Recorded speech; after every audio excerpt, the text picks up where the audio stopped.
My mom told my cousin I drained the room, and she's tired of babysitting my feelings. I found out when my cousin accidentally sent me the texts. I was at her house, making dinner, for her birthday.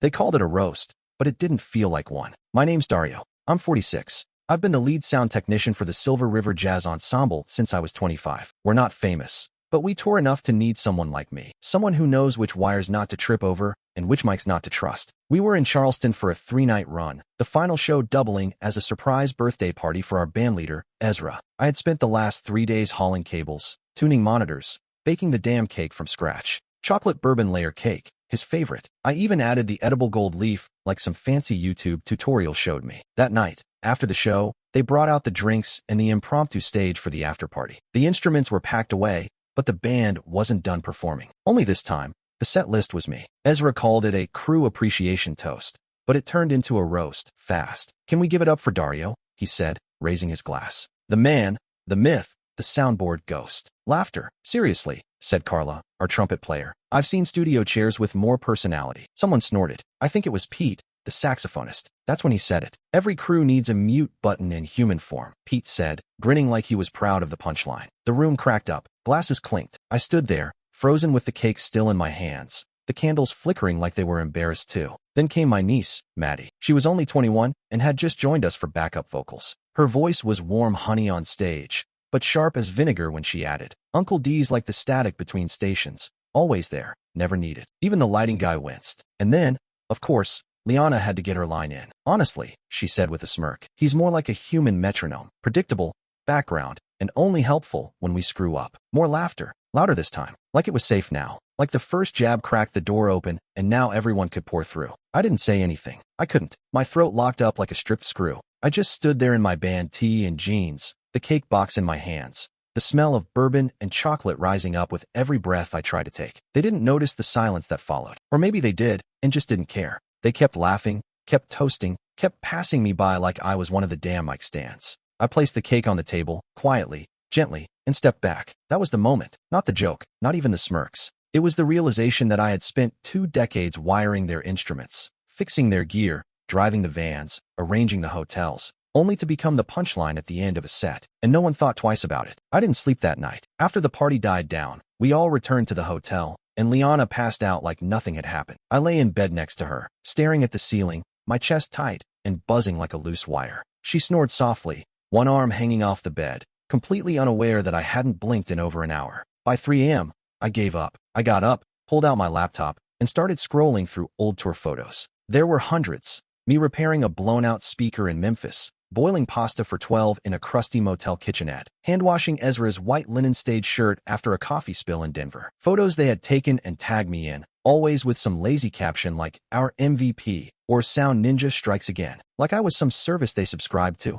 not a person. I clicked into a folder marked Crew Appreciation. Last Christmas, Ezra gave us all mugs with our names on them. Mine said, "Turn it down, Dario." Real original. Everyone laughed, said it was classic. I smiled at the time, because I always did. I kept digging. Emails about show delays, booking confirmations, texts begging me to work magic on a 2-hour setup window. I found an old email from Carla complaining about Dario's weird vibe, and another where Pete replied, "He's useful, just not a vibe." That one stung more than it should have. By 4 a.m., I was done. I pulled out my old green duffel bag, the one I hadn't used since our last international tour, and started packing. Socks, jeans, the black hoodie Liana always said made me look unapproachable. Good. Before I left, I wrote a note on the back of a hotel napkin. Find another metronome. That was it. I folded it and placed it on the nightstand. Outside, the air was crisp, a low mist hovering near the sidewalk. I threw my bag in the back of the car and drove. It wasn't until I hit the county line that I realized I had no idea where I was going. Then I remembered Ben. We'd toured together back in the early days,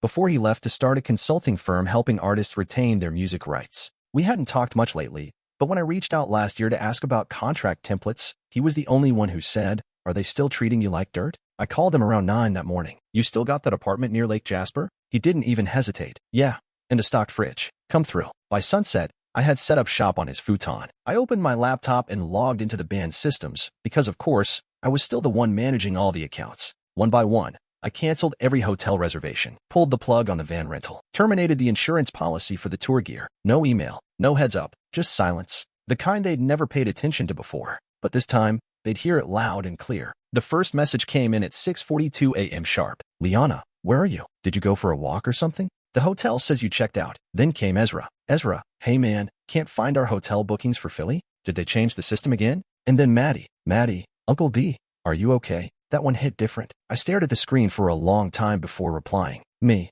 I love you, but I need distance right now. She didn't write back. By mid-morning, Liana's voicemails started stacking up. Each one sounded more frantic than the last. Dario, what the hell is going on? Ezra's freaking out. We can't get into our next hotel, and no one knows how to rewire the amp for the sound check tonight. Another message. You better not be playing some weird protest thing. We have shows coming up. You don't just disappear. And finally, I can't do this without you. Please, just call me, please. I didn't call. I forwarded all calls to voicemail and switched to email. Ben sat across from me at his tiny kitchen table, sipping lukewarm coffee from a mug that said, "Don't confuse my silence with weakness." Fitting. I told him everything, how it started, how long it had gone on, how numb I'd gotten to it all. He didn't flinch. They leaned on you because you never leaned back, he said. You ready to make it official? I nodded. Ben pulled out his laptop and walked me through the basics: contract review, back pay claims, asset division, all the stuff I should have done years ago. We opened a shared folder, and I started dropping everything in. Emails showing years of unpaid side work, screenshots of Ezra thanking me for keeping us afloat during the tour mess, while never offering compensation. A voice memo from Maddie thanking me for fixing her in-ear monitors when no one else noticed they were glitching. The final touch? A zipped folder of crew notes from past tours, notes they had never meant me to see, casual jabs and logistical dumps with lines like, "Dario will figure it out," and "Just let the tech guy deal with it." I wrote a message, brief, and to the point. Subject, why I left. 18 years in rhythm and silence. To Ezra, Liana, Carla, Pete, Maddie, and the rest of the ensemble. Attachments, portfolio.pdf. Message, you never saw me. You only noticed what I did when it didn't get done. So now, it won't. Attaches everything you ignored, minimized, or took credit for. No return tours. No callbacks. Find another metronome. Dario. I clicked send and closed the laptop. It was quiet in Ben's kitchen, just the soft hum of his old fridge and the occasional creak of the floorboards as the sun shifted in through the blinds. No one called for the next hour. No one replied, but I knew they'd seen it. Silence has a different weight when it follows truth. The responses came in slower than I expected. First, Ezra. Ezra, come on man, it was just a joke. You know how we are. Don't let one night undo everything we built. Everything we built, that one stuck. Then Pete chimed in. Pete, you're blowing this out of proportion. You know we love you, D. He even added a crying laugh emoji, like that would smooth it over. Liana's reply was the longest. Liana, I can't believe you aired this publicly. What are you trying to do, ruin everyone's reputation? We've all made sacrifices for this band. Don't act like you were the only one holding things together. Still no apology. Just deflection wrapped in defensiveness. But then Maddie wrote, Maddie, I'm sorry, Uncle D. I didn't mean it like that. I thought we were all just playing around. I didn't know it would land like that. I feel sick about it now. I stared at her message for a long time, thumb hovering over the screen. I believed her, not because she said what I wanted to hear, but because she didn't try to twist it. She didn't tell me how I should feel. She just owned it. I didn't reply. Not yet. Instead, I drove down to the community center 2 towns over, where Ben had told me they needed someone to help with their youth music program. He knew the director, a woman named Tanisha, who greeted me like I was already family. We've got kids who know how to play, but they don't know how to hear, she said. If you can help them with that, you'll be a damn hero around here. First day, I walked in and half the gear looked like it had been wired by a raccoon. Mismatched cords, half-broken mixers, dusty amps. I rolled up my sleeves and got to work. By the end of the week, I had taught 4 kids how to set up a full sound rig, how to run cables without trip hazards, how to test my gain without frying a speaker. They called me Mr. D, which was hilarious and kind of sweet. There was a different kind of silence in that place. Not the kind that echoed after humiliation, but the kind that hung in the air when someone actually listened. I wasn't background noise here. I was guidance, support. I was seen. On Friday, Tanisha stopped me as I was packing up. The kids keep asking when you're coming back, she said. That's a good sign. I smiled. Tell them next Tuesday. I'll bring better cables. As I walked to my car, my phone buzzed again. Another message from Ezra. Ezra, you've made your point. Can we talk now? I powered off the phone. Let them scramble. I wasn't part of their echo chamber anymore. I'd found a quieter room, one where my voice didn't have to fight to be heard. They showed up unannounced. I was mid-demo with a teenager named Luis, showing him how to isolate Mike bleed from a floor tom. When I caught a glimpse of them through the studio window, Liana and her sister Marisol, both dressed like they came from a rehearsal they never actually planned to finish. Tanisha noticed too. She leaned in. You want me to tell them you're not here? I shook my head. It's fine. I'll wrap up. Luis packed up his notebook and gave me a fist bump. Same time next week? Wouldn't miss it, I said. When I stepped into the lobby, they both stood up. Liana looked pale, her arms crossed like she was trying to hold herself together. Marisol had that look, dry eyes, but the face of someone who'd been crying off and on for hours. Hey, I said. Neutral. No smile. Liana opened her mouth, then closed it again. It was Marisol who spoke first. We messed up, Dario. Like, badly.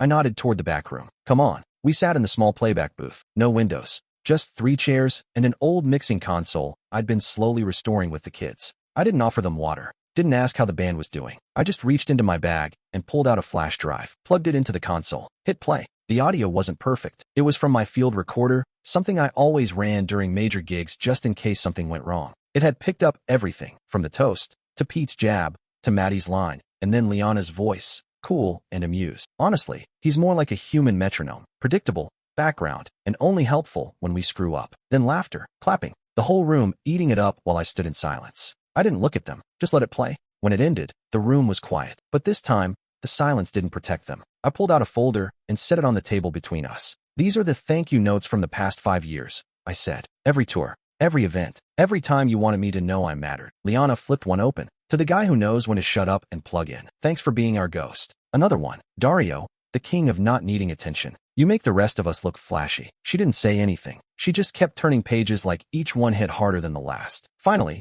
Liana looked up. I thought you didn't care. About being included. About the spotlight. I didn't want the spotlight, I said. I wanted respect. Marisol cleared her throat. Her voice was small. You reminded me of our dad, she said. Not yours, mine and Liana's. Always quiet, always fixing things, and never there when it counted. I didn't even realize I was projecting that crap onto you. That landed. Liana looked at me, eyes glassy. I'm sorry, really. I know that doesn't fix it, but I need you to hear it. I'm sorry. I believed her, but believing and forgiving are 2 different things. I nodded slowly. Here's what I need. Solo therapy. For you, I said, looking at Liana. Proof, not words. And, she whispered. No contact, I said, until you've got receipts for your own growth. She nodded. No argument, no deflection. They left the room quieter than they came in. And for once, I didn't feel like the one holding the weight of the moment. They carried it out with them. She showed up 2 weeks later. No warning, no call ahead, just a knock on the studio's back door, where I usually loaded in gear for the community events. It was Maddie. I opened the door and blinked. She looked different. Smaller, maybe, not physically, but like someone who'd been sitting with something heavy for a while. Hey, she said. I didn't know if you'd even answer. I didn't know if I would either, I said. She offered a small, awkward smile. I'm not here to defend anyone. I'm here because I've been thinking about that night. A lot. I stepped aside, and she followed me into the empty studio room. No students today. Just the low hum of the mixing board and the faint smell of soldering from some gear Ben had been working on. I started going to school counseling, she said, taking a seat on a stool. Not because anyone told me to, but because I realized I'd been laughing at things that weren't funny for most of my life, and saying stuff that didn't come from me. It came from what I thought would make me belong. I sat across from her, arms crossed. I didn't interrupt. She looked down at her hands. You were never just background, Uncle D. You were the only one who listened to me when I said I didn't want to sing lead. When I said I got stage fright. You told me I didn't have to be loud to matter. Her eyes glistened. And then I turned around and threw static jokes at you like I was part of some inside club. I'm sorry. I know I said it over text, but I wanted to say it right. I believed her, just like before. Because her apology didn't come with a request. It came with accountability. We sat in silence for a bit before she added, Nicholas told me you were just going through a tech tantrum, and you'd crawl back. I didn't realize how ugly that sounded until I said it out loud to a friend, and she looked at me like I was insane. That one made me raise an eyebrow. Nicholas said that? She nodded. He also told Ezra he'd keep things steady without you. She smirked. They canceled 2 shows last week. The board blew during a bass solo. Guess the steady ship hit some rocks. Later that week, I ran into Nicholas at a gear expo downtown. He looked smug until he saw me. Don't ruin the family vibe, Dario, he said, brushing fake dust off a mixer display. You got your point across. Don't torch the whole band just to feel powerful. I tilted my head. How's that offshore account holding up? His face dropped. You know, I added casually, the one tied to those sponsor kickbacks? Might want to check with your accountant before your next tax season. He turned and walked away, fast. That weekend, Tanisha invited me to a school showcase. The kids had spent weeks preparing, and they wanted me to mix sound. I showed up early, ran their checks, fine-tuned the room. No one questioned me. No one joked about how quiet I was. After the final performance, a parent tapped me on the shoulder. Are you the sound guy? My son said you made him sound like a pro. I smiled. Good, I said. That's the idea. The text came a week before Thanksgiving. Liana, would you let us cook for you this year? At your place. Just us. We want to make things right, even if we burn the turkey. I stared at the message for a while, then typed, me. I'll be home at 3. Bring your own fire extinguisher. They arrived 10 minutes early. Liana, Marisol, and Maddie, arms full of grocery bags, nervous smiles, and enough aluminum foil to build a battleship. I watched from the doorway, arms crossed, as they bustled in like it was a normal family gathering. But it wasn't, not even close. Liana peeked at me as she unpacked. Don't expect miracles. I followed a YouTube video and nearly torched my oven last night just trying to practice. Great, I said. I've got a fire blanket in the cabinet and a direct line to 911. Marisol chuckled. Maddie just looked like she wanted to do everything exactly right. They took over my kitchen, arguing over glaze thickness and whether green beans should be crunchy or soft. I sat back on the couch, letting them fumble through the process. Every once in a while, smoke hissed from the oven and I'd hear, "That's fine, right? Like, that's not bad smoke." By 5 o'clock, the turkey was slightly overcooked, the cranberry glaze was more like burnt jam, and the mashed potatoes were lumpy. It was perfect. We sat around my tiny dining table. For once, I didn't lift a finger. They served me, plates trembling slightly, hands fumbling a little more than usual. Then Liana stood up. She reached into her purse and pulled out 3 folded sheets of paper. "We wrote these," she said, voice shaking a bit. "Separately. We didn't show each other. We just wanted you to hear us. For real this time." She handed the first to Maddie. Maddie unfolded hers, took a deep breath, and read. "I grew up around people who made jokes instead of connections, and I thought that was love. But it wasn't. What I said about you is something I heard others say in different ways, and I just turned it into a line. But you were always the one who showed up. I see that now. I'm sorry, Uncle D. I love you." She looked up, eyes wet. Marisol went next. Her voice was steadier. "I treated you like a stand-in for someone who hurt me. You were steady, and I resented that, because steady meant predictable, and predictable felt too much like the father who promised things and never came through. I lashed out without knowing it. I blamed you without knowing it. You didn't deserve it. I'm sorry." Liana was last. She held her letter like it was made of glass. "I thought quiet meant safe, that if I made jokes first, I wouldn't be the target. And I watched people laugh at you because it was easier than making them look at me. I built a home with you, and then treated you like furniture. Useful, always there, never thanked. I don't expect you to forgive me today, but I am sorry, and I am in therapy, and I want to earn whatever comes next." When she finished, she folded the page and placed it on the table. I let the silence sit, let them squirm a little, then finally nodded. "I believe you mean it," I said. "That's a start." There was a knock at the door. It was Nicholas. He looked like he hadn't slept in days.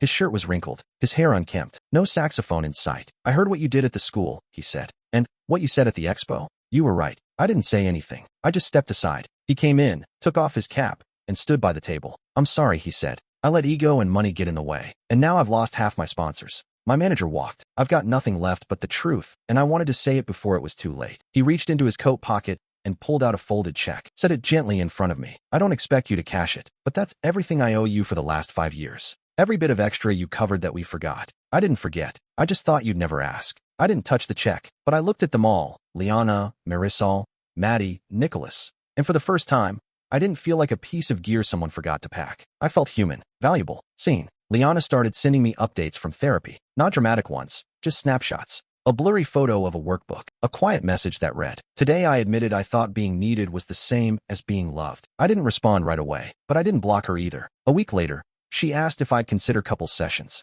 "I'll go even if you say no," she wrote. "But I'd like to sit across from you with someone who can help me shut up and listen." I agreed, cautiously. The first session was stiff. She tried to fill the space with apologies. The therapist, Dr. Klein, cut her off gently. "Liana," he said, "you're not here to audition for forgiveness. You're here to learn why you needed to be forgiven in the first place." That was the first time I saw her actually go quiet. Not defensive, not performative, just quiet. She was doing the work. Meanwhile, the band started patching things together. They hired a new tech team, an actual crew, not just a friend of a friend with a soldering gun and a YouTube playlist. I wasn't replaced. I was rebuilt in their eyes. Slowly, they looped me into emails, not to ask for favors, but to keep me informed. Ezra even sent a message titled, "Not asking for anything, just giving you the update you always gave us." I didn't reply, but I read every word. At the community center, I started something new. Ben helped me file the paperwork for a small LLC, Dario Soundworks, touring and live audio consulting. The website was bare bones, but it worked. Within a month, I had 3 indie acts booked for spring walkthroughs. No one expected me to set up the whole tour. They just wanted advice, direction, boundaries. It felt good to give without being consumed. One afternoon, Maddie dropped by while I was repairing a drum mic in the center's back room. "Guess what?" she said, setting her backpack down. I switched my minor. "Yeah." She grinned. "Music therapy. We talked about it that one time in Cincinnati, remember? You said music isn't just sound. It's structure, comfort, safety." I did remember. It was the night she'd panicked before a show, and I talked her through it by tapping out a rhythm on the floor to keep her grounded. "You helped me more than anyone ever did," she said. "And I want to help people the way you helped me. Quietly, but intentionally." That hit hard. In a good way. The next week, I went back to the old rehearsal space for the first time since I left. Not to rejoin, not to run sound. They were launching a community initiative, free monthly performances for local teens. Liana and Marisol were co-leading. They asked if I'd be willing to help run workshops on live mixing and stage setup. I said yes, but on one condition: I'd be listed not as crew, not as tech support, but as co-director of the program. No one hesitated, and that's when I knew. My value wasn't tied to silence anymore. It was tied to what I chose to give, and to whom. I wasn't background noise. I was part of the melody now, and I finally had a say in the rhythm. New Year's Eve arrived with a strange calm. No big parties, no rehearsals, no long drives or tangled chords. Just me, a quiet apartment, and a half-finished website draft I'd been tinkering with for weeks. Around 6, there was a knock on my door. It was Liana. She stood there in a puffy coat, wind in her hair, holding a foil-covered casserole dish with both hands. Her expression was different now. No desperate smile, no subtle tilt of her head like she was bracing for rejection. Just nervous honesty. "I made your favorite," she said. "Sort of." I raised an eyebrow. "Chicken cordon bleu?" "Attempted," she said. "I even bought real prosciutto. And I didn't substitute anything. I followed every step exactly, even when it got weird." I stepped aside and let her in. The apartment smelled like rosemary and melted cheese within minutes. She unpacked carefully, setting the table like it was a ritual. I noticed her hands trembled a bit when she poured the wine. We ate mostly in silence. She watched me chew like it was an exam. It was imperfect, a little dry,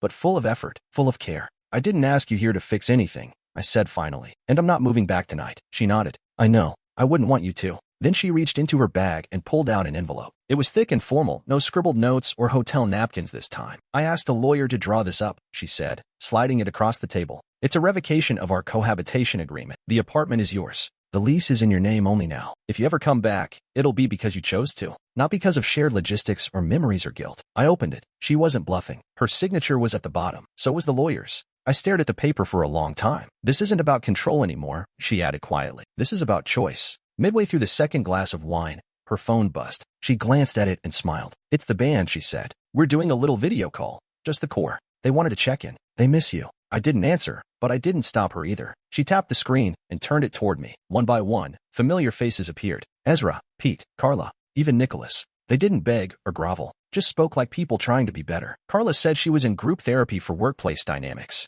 Ezra said he was taking actual leadership classes. Pete, to my surprise, had joined a mentorship program for underfunded school bands. And Nicholas? "I sold the sax," he admitted. "The fancy one. Bought a basic model and donated the rest of the cash to a music ed nonprofit." I just nodded. After the call ended, Liana sat back, quiet. No pitch, no push. Just one question. "Would you teach me how to make your cake?" I blinked. "The bourbon one?" She nodded. "From scratch. I want to learn the whole process. Even the part where you make the glaze twice because it always breaks the first time." I stood and walked into the kitchen, turned on the overhead light. It buzzed softly before settling into a low, steady hum. "Well," I said, pulling out the flour, "first thing you do is ignore half the internet and trust your gut. You good at trusting your gut?" "Getting better," she said. We moved through the steps, slowly, intentionally. No shortcuts, no jokes, just rhythm. Imperfect, honest, mine.